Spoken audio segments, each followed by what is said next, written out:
There's a tired sleep can't fix, a darkness no light drives out, a heaviness you carry in your bones. There's a tiredness that no amount of sleep can fix. It's the kind of weariness that stretches deep into your bones, a fatigue that feels heavier than any physical load. It's a tiredness that lingers long after the day has ended, a weight that can't be shaken off by simply resting. The kind of tiredness that seeps into your soul, making even the simplest tasks feel like monumental efforts. And then, there's the darkness. A darkness that no light, no matter how bright, can drive out. It's the kind that twists around your heart and mind, a shadow that doesn't lift, no matter how hard you try to move forward. That darkness is a constant companion, a reminder of all the things that have been lost, the pain that you can never fully escape.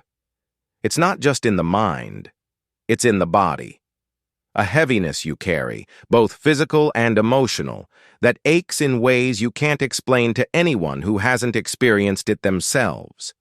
It's a weight in your chest, a lump in your throat, and an ache deep within that stays with you even when the world keeps moving around you. In the midst of it all, there is resilience. Resilience is not something you are born with. It's a skill, a muscle that can be developed, nurtured, and made stronger over time. Like any other muscle, it's built through use, through perseverance, and through the practice of showing up day after day, even when it's hard.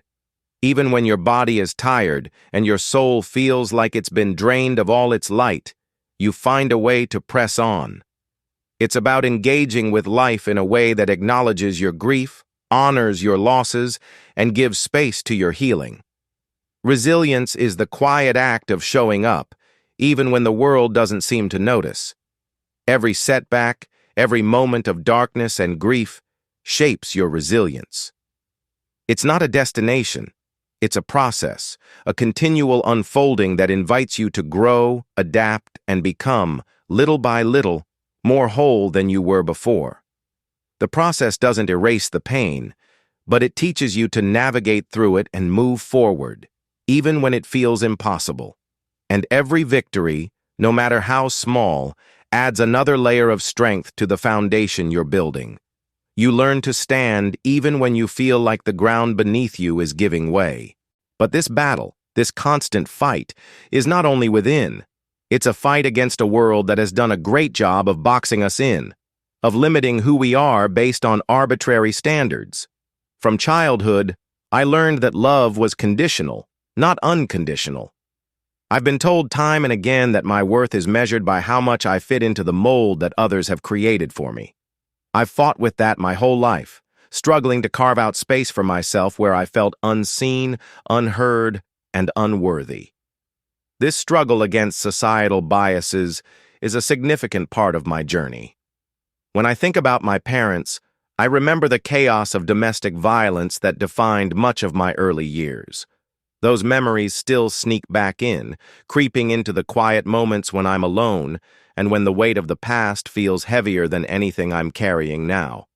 Hiding in closets as a child, terrified of what was happening around me, I learned early that love was sometimes loud, sometimes violent, and often fleeting. Those moments marked me. They shaped the way I saw myself, the way I viewed love, and the way I perceived the world. It's a bitter truth that the trauma of witnessing violence in your home doesn't go away when you grow up. It follows you. It stays with you, whispering in your ear that you're not enough, that you'll never escape those shadows. I carry these scars with me. Some are invisible, hidden beneath layers of defense mechanisms I've built over the years, but there's one that remains in plain sight. A scar beneath my eye, a constant reminder of the physical abuse I endured. I was just a child, and the day it happened, I was hit in the face by a fan belt, a sudden harsh blow that left its mark not just on my skin, but deep within. Every time I look in the mirror, that scar stares back at me, and I can't help but feel that boy inside me, the scared, hurt little boy who didn't know how to protect himself, who didn't know how to shield his heart. That scar, no matter how much I've grown, still pulls me back to that moment of fear, vulnerability, and pain. It's not just a physical scar. It's a symbol of everything I've fought to overcome. I see it, and I'm reminded of the trauma, of the battle I didn't choose, of the pieces of me that were torn away in those moments of violence and neglect.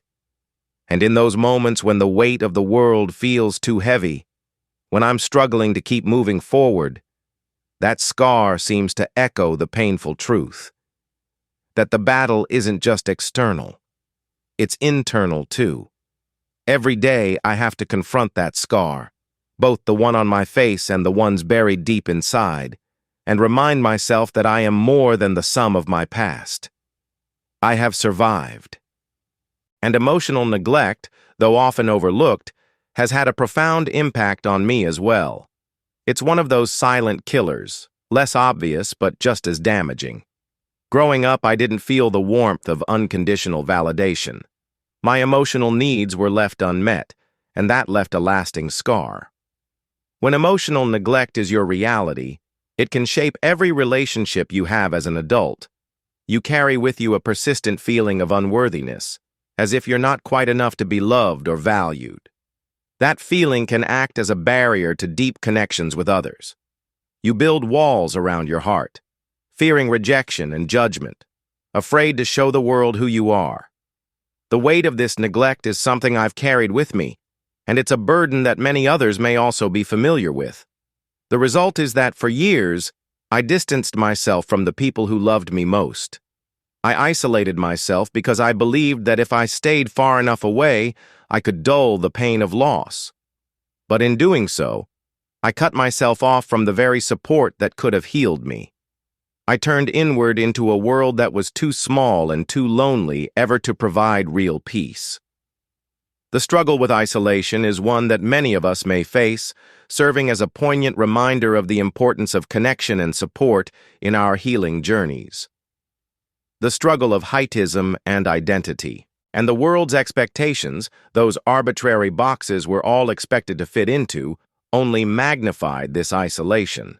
There's a bias that sits at the core of how men are viewed, particularly black men. Heightism is one of the most invisible but pervasive biases I've encountered. For years, society has told me, and men like me, that we are only worthy of love, respect, or leadership if we are tall enough. It's as though our physical stature defines our worth. This struggle with heightism and its impact on my identity is a significant part of my journey. I've heard it countless times. I don't know why this short guy thinks he can talk to me, or men under 6 feet are my little brothers. Those words sting because they're not just insults. They reflect the larger societal view that short men, especially black men, are somehow less than their taller counterparts. When a man doesn't meet these height standards, he's immediately disqualified from being considered a real man. The media perpetuates this bias too, showing tall men with women of all heights, but rarely showing a black woman romantically paired with a shorter man. The exceptions are few, reserved for men of wealth or status. So we are left to question, are we valued only by how tall we stand or how much money we make? This bias runs deep in society and in the workplace, where studies have shown that taller men are often perceived as more capable, more intelligent, and better suited for leadership roles. And it's not just in the corporate world, it extends to every aspect of life. These biases leave shorter men feeling alienated, prompting them to question their place in a world that values superficial traits over character and substance. Mindfulness and resilience in the face of bias.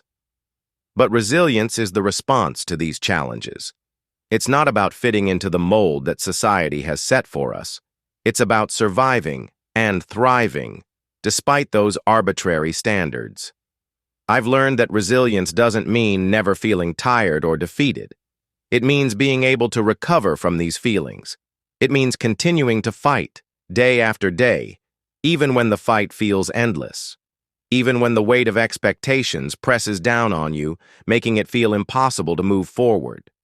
Mindfulness has been a tool that's helped me face these struggles. It has taught me to sit with my discomfort, to acknowledge the pain and trauma, and to observe my feelings without judgment. When grief, frustration, or anger rise up within me, mindfulness helps me stay grounded. It allows me to find calm in the chaos, to breathe through the discomfort, and to remember that this battle, too, is part of the journey. Every moment I sit in stillness, every breath I take amidst the storm, helps me build resilience. The emotional neglect, the trauma from my childhood, and the societal pressures are all parts of my story. But they do not define me. They do not dictate my worth. My resilience, my ability to face those shadows, to rise again and again, is what defines me. A journey of healing. Healing doesn't happen overnight. It's not an instant fix. It's a continual process, a slow unfolding of strength, growth, and understanding. As I've faced my demons, both within and from the world outside, I've learned that healing is about more than just survival. It's about finding peace amid chaos, about letting go of the fear that once ruled my heart, and about embracing the idea that I am worthy of love and respect, not based on how tall I stand or how much I've accomplished, but because I exist and because I fight to keep going. Resilience, like mindfulness, is a practice that requires dedication and commitment. It's about showing up, even when the fight feels too much. It's about knowing that each battle you face, no matter how small the victory, adds to the strength that builds over time. And though the world may try to box you in, label you, or make you feel less than you, you always have the power to fight back, to stand tall in your truth, and to rise again and again.